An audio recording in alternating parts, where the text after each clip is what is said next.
देश के साथ साथ असम में भी कोरोना तेजी से फैल रहा है तथा भयंकर रूप धारण कर चुका है। हालांकि आईसीएमआर ने असम सरकार को सावधान करते हुए कहा था कि राज्य में कोरोना का यूके वेरिएंट पहुंच चुका है, लेकिन राज्य सरकार ने चुनाव प्रचार के चक्कर में आईसीएमआर के दिशा निर्देश को दरकिनार कर दिया था। राज्य में 9 अप्रैल से कोरोना संक्रमण ने रफ्तार पकड़ना शुरू किया है।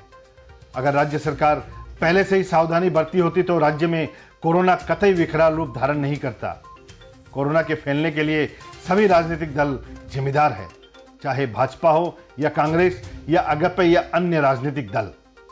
अगर आंकड़ों पर नजर डाली जाए तो पता चलता है कि 14 अप्रैल को राज्य में कोरोना संक्रमण के 385 मामले सामने आए, जिसमें 201 मामले कामरूप मेट्रो से थे। उस वक्त संक्रमण की दर 1.28% थी, लेकिन 18 अप्रैल से कोरोना संक्रमण की रफ्तार तेज हो गई। 18 अप्रैल को राज्य में कुल संक्रमण 639 हो गए, जिसमें कामरूप मेट्रो का योगदान 354 हो गया था।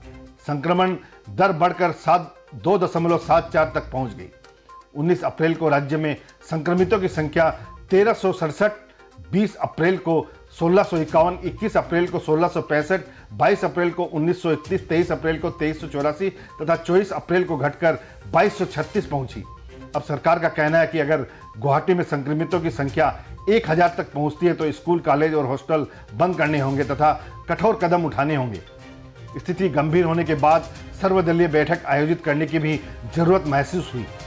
सभी पार्टियों ने निर्णय लिया कि 2 मई को मतगणना के बाद कोई भी पार्टी विजय उत्सव नहीं मनाएगी। आपको बता दें कि अगर चुनाव प्रचार के वक्त सावधानी बरती गई होती तो शायद ऐसी स्थिति नहीं होती। देश के अन्य राज्यों की तरह असम में यूके वेरिएंट का लक्षण पाए जाना खतरे की घंटी है। अब लोगों को ज्यादा सावधान रहना तथा कोविड प्रोटोकॉल का पालन करने की जरूरत है। हमारे दर्शकों को बता दें कि यूके वेरिएंट पहले से 30 से 80% तक ज्यादा खतरनाक है।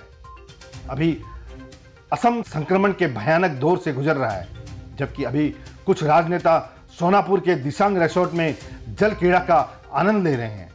अब तो संक्रमण की दर के दृष्टिकोण से असम तीसरे स्थान पर पहुंच गया है।